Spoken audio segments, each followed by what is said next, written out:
Խնդիրները բազում են եւ բազմաթիվ, մենք պարզապես մոտեցումների առումով փորձում ենք նոր մոտեցումներ ներգրավել, որտեղ որ հնարավոր է մշակույթի կապիտալիզացիայի ենթարկել մշակույթը, որտեղ որ հնարավոր է առավել մեծ ուշադրություն դարձնել պետության պահպանության առումով աջակցությունը, որտեղ որ հնարավոր է ունենալ պետության դերը աջակցումների մասով եւ նորից եմ կրկնում ներգրավել մասնավորին որպես գործընկեր, որովհետեւ հակառակ դեպքում պետությունը չի կարող տնտեսվարել այդ հսկայական կառույցները եւ հետաքրքրությունները դժվար է վերաբաշխել։ Պետք է անպայման մասնավորի հետ համագործակցություն։ Պարոն Ամիրյան, մամուլը բազմիցս անդրադարձավ ձեր green card ունենալուն, ինչ որ բան մտածել եք Հայաստանը լքելու մասին։ Գիտեք, ես green card-ը ոչ թե դիմել եմ եւ ստացել եմ, այլ green card-ը շնորհվել է ինձ Ամերիկայի պետության կողմից, որպես պետության համար պահանջված մարդ, որոշակի ոլորտներում ծառայությունները կատարելու համար, ոչ թե Միացյալ Նահանգների, այլ ընդհանրապես համաշխարհային դաշտում, նկատի ունեմ հենց ռադիո շուկայում, ռադիո դաշտում։ Լքելու մասին երբեք չեմ մտածել, որովհետև եթե մտածած լինեի, ես վաղուց այլևս այստեղ չէի լինի, ունեցել եմ նման հնարավորություններ, ոչ միայն հնարավորություններ, նաև տնտեսական հնարավորություններ, որովհետև դեռևս 95 թվականից ես ներդրումներ եմ կատարում այդ երկրում, բայց ես դրան նայում եմ որպես պարզապես բիզնես հետաքրքրություններ։ Պարոն Ամիրյան, եւ մի հարց Չնայած չեմ բացառում, որ իմ տղան եւ աղջիկը այս պահին օրինակ Միացյալ Նահանգներում են, ուսանում են, աշխատում են, բայց դա չի նշանակում, որ նրանք այնտեղ հիմնավոր են։ Ես կարծում եմ, որ այն կրթական մակարդակը, որ այնտեղ գոյություն ունի, նրանք հավաքելով այդ բազան կարող են շատ լավ օգուտ տալ մեր հայրենին։ Հայաստանում ներդրումներ կատարում եք, պարոն Ամիրյան։ Ինչպես։ Հայաստանում ներդրումներ կատարում եք։ Կարծում եմ այո, եթե դուք ուշադիր լինեք հայտարարագիրը, որ դեռ չի լրացվել, կլրացվի օրերը, կտեսնեք, որ Հայաստանում էլ եմ ես ներդրումներ կատարել, բավականին շատ։ Պարոն Ամիրյան, Ստեղծվել են մի քանի ռադիոկայաններ, հեռուստաընկերություն, ստեղծվել է մշակութային կենտրոն, ներկայումս մի քիչ ավելի պասիվ եմ, որովհետև իմ գործառույթները պետության մեջ շատ ավելի շատ են եւ ժամանակ չկա եւ բնական է, որ ես ինչ որտեղ թերևս իրավունք չունեմ այլ բիզնես հետաքրքրություններ ունենալու։ Ես պարզապես այս պահին ժամանակը օգտագործում եմ այն պարտականությունները իրականացնելու, որը վերապահել է ինձ պետությունը։ Պարոն Ամիրյան, Հասմիկ Պողոսյանը ամենաշատը քննադատվել է այս տարիներին պատմամշակութային շերտը քաղաքի չկարողանալ պահելու մեջ։ Ես ուզում եմ իմանալ ձեր կարծիքը, այսուհետ դուք այլ մեխանիզմներով եք չկարողանալ պահելը, դա չի նշանակում, որ չի ուզում պահել։ Դրանք տարբեր բաներ են։ Ես չեմ կարող այս պահին ասել, թե 1 տարի հետո դուք ինձ կքննադատեք, թե ոչ, բայց ուզում եմ մեկ բանում վստահեցնել, որ ես եւ այն ամբողջ աշխատակազմը, որ այսօր աշխատում ենք այն օրենսդրական նախաձեռնությունների եւ այն կարգավորումների վրա, որոնք վաղը մյուս օր թույլ չեն տալու տարբեր տեսակի ոտնձգություններ։ Մենք ստեղծում ենք համապատասխան բիզնես միջավայր եւ բիզնեսը ինքն է պաշտպանելու մշակութային հուշարձանները։ Եթե մենք չպահպանենք, համապատասխան մոդելներով չստեղծենք ենթակառուցվածքներ, բնական է կգան մարդիկ, որոնք իրենք կուզեն ստեղծել։ Եթե պետությունը տեր չկանգնի իր հարստությանը, ուրիշ մեկն է գալու տեր կանգնի։ Պարոն Ամիրյան, երբ դուք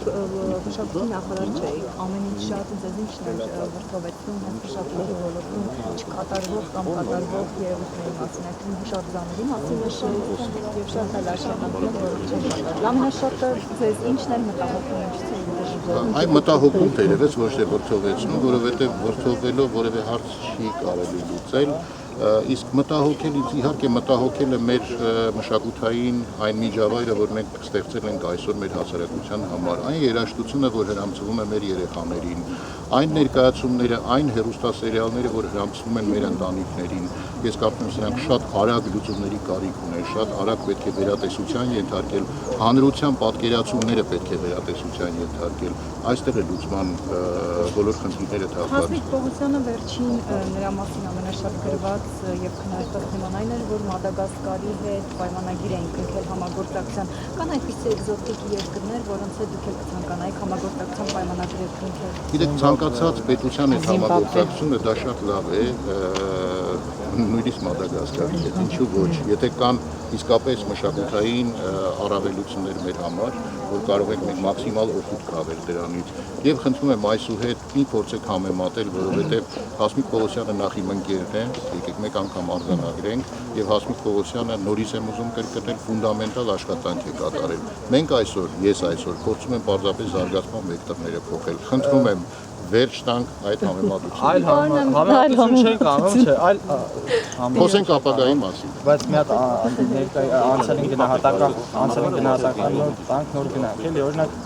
Արամի 30-ը որքան դա ձեզ համար ծառա էր, թե ծառայի չէր։ Աֆրիկյանները տունը որքան դրեց, դա ձեզ համար ինչ արժեք էր, ինչ արժեք չէր եւ կուկուրուզնիկը այլևս չկա, այս շարքը կարող է շատ Ես քիչ առաջ կարծես պատասխանեցի այս հարցին, եթե պետությունը չի զբաղվում իր պատմամշակութային հուշարձաններով, գալիս են մարդիկ, որոնք զբաղվում են այդ հուշարձաններով շատ կոնկրետ։ Այսօր պետությունը զբաղվելու է։ Մենք պետք է զբաղվենք այդ պատմամշակութային հուշարձաններով, որպեսզի այլ մարդիկ չգան եւ չավերեն։ Մենք մշակում ենք հիմա ենթակառուցվածքներ, որոնք պետք է ծառայեցնեն այդ հուշարձանները իշահ մեր հայրենիքի զբոսաշրջության զարգացման, մեր երեխաների դաստիարակության համար։ Այո, այս ճանապարհը բացեք մենքենաներ։ ինչպես Արամի 30-ը ծառայի էր, թե ծառայի չէր։ չհասկացա դե։ Եթե մեկ Լևոն Իգիցյանն էր անվանել այն սառայի։ Եկեք չպատասխանեմ, հա։ Կապված մամուլի եղած հրապարակումներ Լուսինե Զաքարյանի տան հետ, հա, այս ուղղությամբ ինչ-որ աշխատանքներ մշակույթի։ Այո, ուրեմն ես ձեզ պիտի ասեմ, որ մամուլում հնչած ցանկացած հրապարակում, ցանկացած կարծիք, ցանկացած մամուլի ասուլիսում հնչեցրած բարձրաձայնած կարծիք մեզ մոտ այս պահից սկսած դառնում է հանրահարական։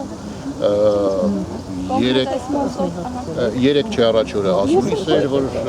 բանախոսներ անդրադարձել էին մշակութային ոլորտի տարբեր հարցերի, ասուլիսի կարևորագույն հնչեցված, ասուլիսում կարևորագույն հարցերը հնչեցված դարձել են հանրահարական արդեն։ Ինչ վերաբերում է Լուսինե Զաքարյանի տանը, սա շատ հետաքրքիր թեմա է, որովհետև եթե մենք դիտարկելու լինենք, միայն Վրաստանում մենք ունենք մի քանի տասնյակից ավելի մշակութային գործիչների տներ, որոնք ինչ-որ ժամանակ ապրել են այնտեղ։ Եթե մենք հիմա ճիշտ չափորոշիչներ չորդեգրենք, մենք պարզապես որպես պետություն չենք կարողանալու այս խնդիրը լուծել եւ միշտ բախվելու ենք հանրության տարբեր կարծիքների հետ։ Հիմա մենք մտածում ենք հանրային ավելի լայն քննարկում կատարել, հասկանալ եւ որոշել չափորոշիչներ, թե ինչպես պիտի առաջնորդվենք այս ամենով։ Իսկ ինչու չեք կարծում, շատ ներողություն եմ խնդրում, իսկ ինչու չեք կարծում, որ Լուսինե Զաքարյանի Երևանում ապրած տունը պետք է դարձնել թանգարան։ Իսկ ինչու ոչ։ Այսինքն պետք է շատ ներողություն, այսինքն պետք է հասկանալ մոտեցումները, ինչպես ենք մենք մոտենում դրան։ Ձեր ասացի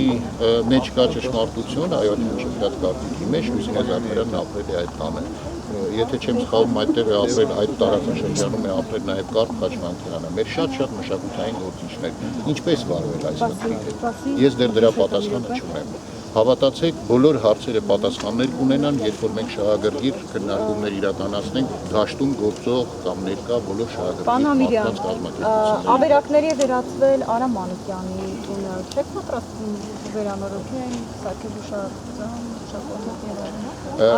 Ոչ միայն Արամ Մանուկյանի տունը, ոչ միայն Արամ Մանուկյանի տունը, մենք ունենք 25-ամյակի Իրեք մենք ունենք շատ պատմամշակութային հուշարձաններ, եթե հիմա գնանք եւ միասին դիտենք, մենք պարզապես շատ հուզված կվերադառնանք այնտեղից եւ նույն որակումը կտանք ավերակների եւ վերածվել։ Պետք է համակարգային մոտեցում ցուցաբերել այս ամենին։ Պետք է ստեղծել համապատասխան ենթակառուցվածքներ, պետք է ներգրավել մասնավորին։ Արամ Մանուկյանին արդեն վերանում է, այդպես թվված է, դատակների է վերածվել։ Ինչեւ մենք մասնավորին չներգրավենք այս գործառույթներում, պետությունը չի կարող այս Այսինքն ինչ եք առաջարկում։ Թանգարան պետք է։ Եկեք ուրեմն միասին դրամահավաք հայտարարենք։ Մինչև որոշ բաներ առաջնահերթություն լինեն, ապա անցնենք։ Եկեք միասին դրամահավաք հայտարարենք եւ փորձենք ազգովի լուծել այդ խնդիրը։ Սա էլ է Պետական բյուջեն, մշակույթին է տրված բյուջեն։ Պետական բյուջեն,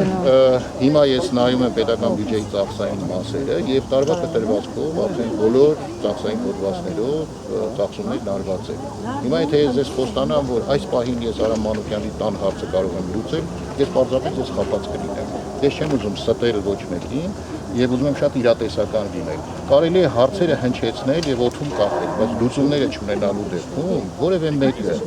ես կամ դուք կամ որևէ մեկը, եթե չունի այդ լուծումը, չկան իրատեսական լուծումներ, դա պարզապես ստացվում է, չեմ ուզում որակել ինչ, բայց ստացվում է, որ հարցը օդում հնչեցրեցին առանց լուծումների։ Ես ձեզ ասում եմ, որ պետք է լուծումները գտնել մասնավորին ներգրավել։ Անշուշտ պետությունի փոխարինը, անշուշտ ուշադրության եւ առաջնահերթության հարցեր լինեն։ Հիմա եկեղեցիներ կա, որ մենք վիճակում ենք։ Որն է ավելի առաջնահերթ։ Ես դժվարանում եմ։ Կարծում եք։ Իմ կարծիքով։ Չէ, հարցնում եմ։ Գուցե վստահեք։ Դժվարանում եմ ասել։ Պարոն Ամիրյան,